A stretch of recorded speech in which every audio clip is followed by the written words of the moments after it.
South African businesses are being asked to come up with innovative and creative ways of saving and protecting water. The country is facing severe shortages and may soon not be able to meet rising demand by business and individuals.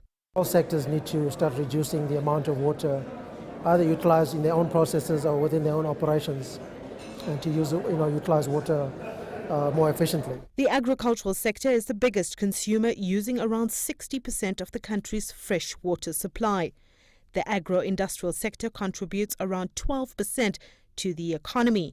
Food producers and manufacturers are now being asked to cut back on their water consumption. We're already seeing some corporates like Woolworths, like SAB, looking at their agricultural supply chains and demanding best water practice from their suppliers. In this way, the private sector can close the gap within a year or two, whereas we're still looking at a decade time horizon for the public sector to achieve some of the same gains. State-owned entity Eskom, which supplies about 95% of the country's electricity, is also under pressure to find innovative ways to save water. The power utility uses significant amounts of water to generate electricity from its coal-fired stations. Our major focus at this point in time is to look at how we generate more electricity with less water. So in terms of introducing more efficient technologies that use less water.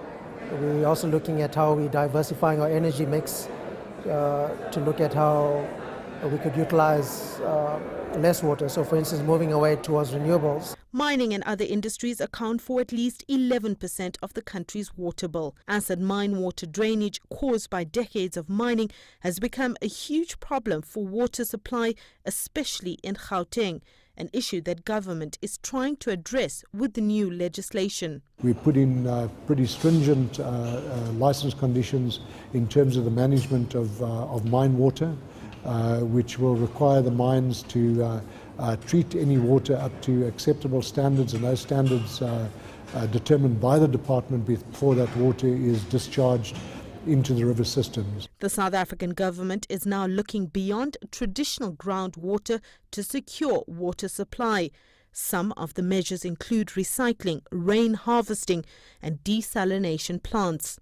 Aging infrastructure also means that government will have to repair, upgrade and build on its current network. These projects will have to be fast-tracked as water supply in South Africa is already at extremely low levels. Sumitra Nadu, CCTV, Johannesburg.